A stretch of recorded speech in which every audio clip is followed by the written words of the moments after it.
Welcome back to our next edition of the CBB Review Studio podcast. I am Dan Siegel, joined as always by my co-host Ben Anderson, and we are continuing our CBB rank countdown from 100 to 1, where we will be ranking every single top 100 team with our college basketball review site. Like I said, from 100 days counting down to the start of the season. And today we are going to preview teams 80 through 76. So let's get started with number 80, and that is the Utah Utes, a program that has had some good years not too long ago, actually, but they've been lower half of the Pac-12 for a while. For what it's worth, we project them 10th in the Pac-12 this year, whatever that conference is and it's going to become, if that's even going to be a thing.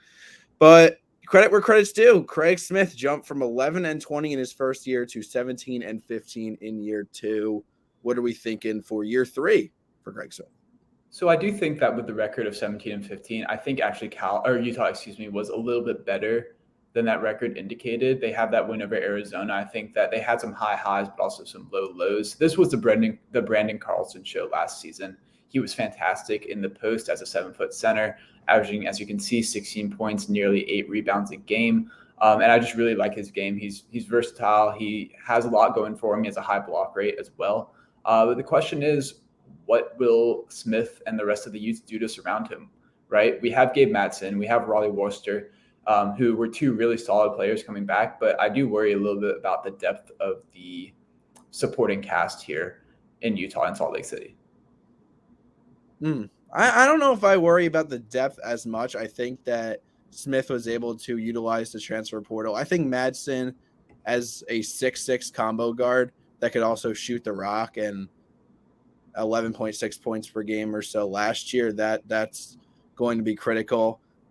I think that some of the transfers they brought in from other Power 5 schools, including Cole Bajema from Washington, Lawson Lovering from Colorado, so both of those in-conference transfers, and then we know him well, Davion Smith from Georgia Tech. Not guys that lit the world on fire, but they have meaningful minutes under their belt at power conference programs, two of them in this own conference, so I think that's critical. I think, though, the biggest strength for this team is size, and that's going to translate on the defensive end. I'm not a fan of their offense just from a schematic standpoint because, look, they're not good with spacing. They were very inefficient from three last year, and here's a stat I want to throw out. According to shot quality, they were 345th nationally last year in open threes rate. So when I say that they don't shoot the three ball well, that doesn't paint the whole picture. It's not that they're not great shooters necessarily, it's that they're not getting their open shots. Just 15% of their three-point shots were open. Like I said, that's 345th nationally.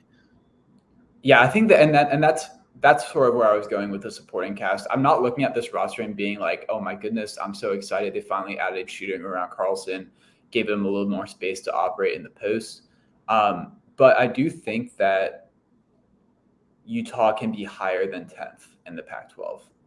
I just think that's a little low for a roster that has potential to be like a middling Pac-12 team. I don't think they're going to be higher than like 5th. I'd be shocked if they're higher in that top tier of the conference, but I think 10th is very low for this style of Utah team. Fair enough. Yeah, I would agree on the ceiling not being too high. But let's move on to number 79, and we've got the Colgate Raiders, who have built a little bit of a Patriot League dynasty. They've won their last 4 titles. You said it's having to make their NCAA tournament for the 4th consecutive season. That would actually be 5th because the season that they didn't make it was a COVID year. So 4 consecutive times they've already made it in years that they have had an NCAA tournament. So 5th consecutive Patriot League title they are trying to win. The only nitpick I have on this Colgate Raiders program is that they were the 14 seed twice and the 15 seed the other 2 times. So they haven't won a game yet. That's the one thing that they could do. But I'm really excited for this Colgate team. They went 17-1 in conference play last year with their only loss being a 1-point loss to American. And they also had a double-digit win at Syracuse in the non-conference slate. And this year they're loading up on the non-conference slate. Speaking of which, they're hosting Syracuse. They're hosting Yale. They're playing at Illinois. They're playing at Iona. Yeah, just some exciting games in the non-conference. I'm glad you mentioned that. And really, this was a fantastic team last year.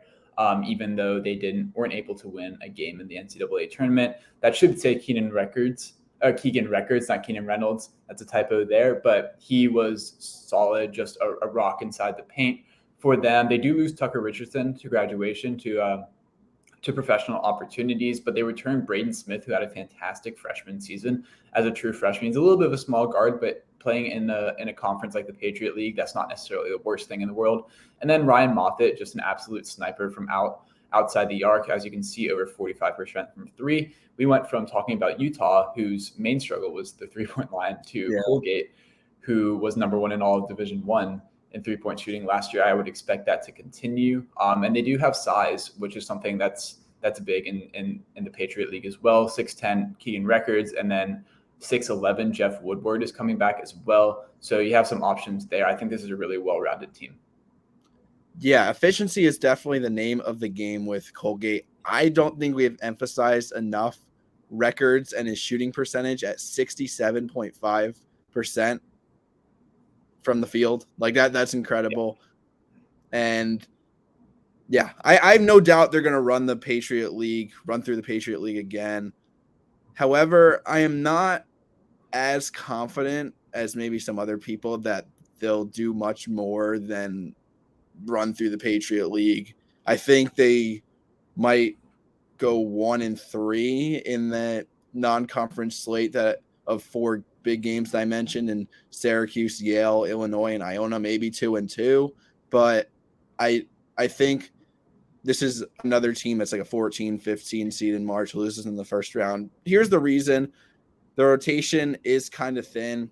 I think a breakout season from Kyle Carlesimo, he's the Eastern Illinois transfer, that would be critical, but I think that might catch up to them against the higher caliber opponents and teams that can match Records in size. He's going to dominate the Patriot League with his size at 6'10", 250, but against Illinois, not as much. Yeah, I mean, as a rebuttal to this, to that statement, this is Colgate, and winning the Patriot League should be more than enough, especially 5 years in a row. So even if they just make the tournament 15 seed, lose by 15 in the first round to whatever 2 seed they play, I still think that's considered a great success, and they're very lucky to have Matt Langel here still. Yeah, okay, that's fair. Yeah. All right, let's move on to number 78. We have the Cal Golden Bears. Very interesting that they are here and as high as they are, because they were pretty awful last season. Actually, they were not pretty awful. They were very awful last season. I mean, we're talking 3-29 as their final record. Last season was just another long line of losing seasons. They have not actually had a winning season since the 2016-17 season. However, this is not a historically bad program by any means, and Mark Madsen comes in with a completely revamped roster. Ben, talk to me about it. Yeah, absolutely. Just very interesting transfers. I mean, he did so well to make this year one roster from a team that won 3 games. Like, we don't talk enough about how truly awful Cal was last year. But to make that into what we see today, I think is a really impressive job by Madsen. I really like to focus on the transfers right here, because Devin Askew is the one guy that you're excited for coming back. He really broke out, finally found his spot, you could say, after stints at Kentucky and Texas. But I think he's going to do well for himself at Cal for a second year here. But big two right here are Faryaz Aimaq and Jalen Cone. Aimaq had a bit of an up and down, strange year at Texas Tech, you could say.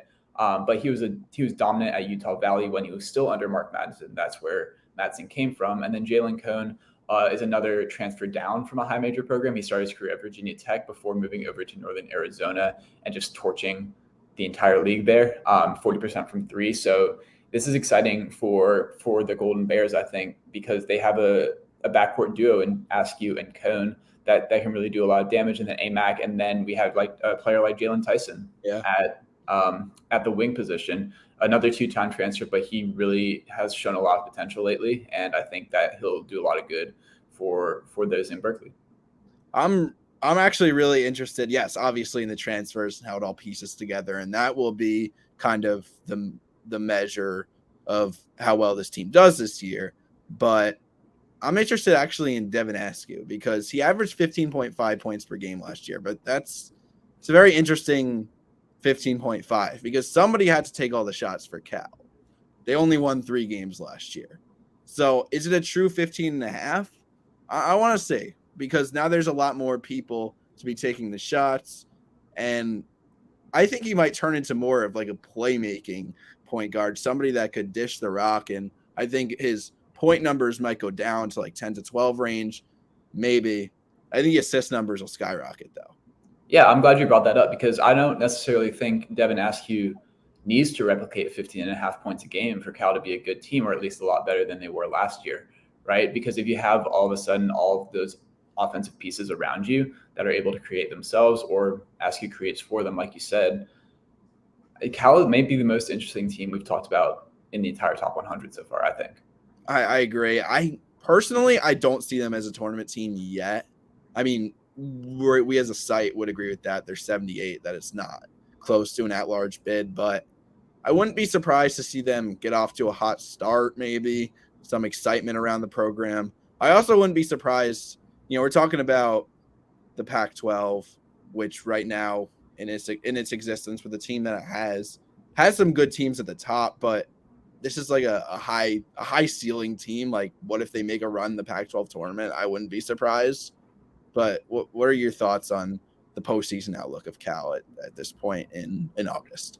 I just think you have to wait and see with this team. There's just so many new pieces that you're not sure how it all fit together. And when you combine that with a first-year coach, it's not like we're talking about Eric Musselman's Arkansas teams where you sort of just take for granted that he'll figure it out. This is Mark Madsen, his first year in the program as well. So I'd like to see, we can talk about it maybe. Let's talk about it at Christmas and see how we do it. Yeah. It's also even like in the medium term future of like projecting like how Cal does under Madsen. It's so hard to like actually project that because what conference are they going to be in 3 years? Right. If it's still the Pac-12, who else is in the Pac-12? Very different. The ACC. Yeah. Like, oh yeah, I actually that's another news piece because I saw that. I mean, I don't know what's going on, but the ACC supposedly is now interested in them again. Yeah. No, but yeah, that's the Cal Golden Bears. Let's move on to number 77, Nevada Wolfpack. Nevada had a nice bounce back year last season in 2022 to 2023. They made it to the first 4 as an at-large, and then they lost to Arizona State. I think with this team, there's knowns and then there's unknowns. The knowns is the backcourt. They got Keenan Blackshear, Jared Lucas. Those, I think both of them are potential All-Mountain West players. They're very savvy ball handlers. They don't turn the ball over a lot. They know how to get to the foul line. They slow the game down. That's where the team's success is going to come from. And the unknowns are the front court. And Ben, we talked about this last episode. The biggest storyline is Will Baker off to LSU. Yeah, absolutely. I do think that if Baker had stayed in Reno, that this is pretty clearly a top 50 team because just what they returned after being a first 4 team last year and just having that all those pieces back together, I think they would have been really successful in the Mountain West. But now, there's a little bit more questions. Keenan Blackshear is a really interesting player. He's 6'6", but runs the point for the Wolfpack. A little bit turnover prone, but really an exciting player overall. And it's a nice pairing with Jared Lucas, who can shoot the ball. He's a transfer from Oregon State now in his second year. Both of those guys are super old, so they have a lot of experience within the D1 ranks. So I really, like you said, like the backcourt here and think they're in good hands. Jeriah Coleman is an interesting player. A JUCO prospect from Clarendon. This is his first year in the program, so he's a junior right now. He has potential, right? Averaged 9, 8, nearly 4 blocks a game during that time. And obviously Mountain West play is different from the junior college ranks. But if he hits like some JUCO players do, I think that there's a lot of potential for him to be a good piece, sort of an X factor for the Wolfpack. What do you think, Dan? Yeah, that was the guy I actually circled as well. He has the potential to really be like a defensive stud. I don't know if his offensive game will translate. He might just be like a 6 point per game and a high rebounds guy at the Mountain West level, but he could be a really good rim protector, which would be great for Nevada in a league like the Mountain West for sure. We project the Wolfpack fourth in the Mountain West, and I think it's probably not a tournament team in my opinion. I mean, the Mountain West did get 4 teams last year, but I think that's not what's to be expected this year or just in any given year, even though it's a really strong mid-major conference. What do you think? Yeah, again, too many question marks at this point. I would lean towards the side of they're not going to make the tournament just because we don't know what that front court looks like. But if Coleman turns into a version of maybe a poor man's Derek Lively from last year, where he actually plays all of the games, I feel like that would be a success for Nevada, and then they can just let the guards cook. All right, the final team we're going to talk about today, number 76, one of our favorite teams, Ben, the Furman Paladins. Why did I say they're our favorite team? Well, because us as UVA people, they beat us in the first round of the NCAA tournament last year.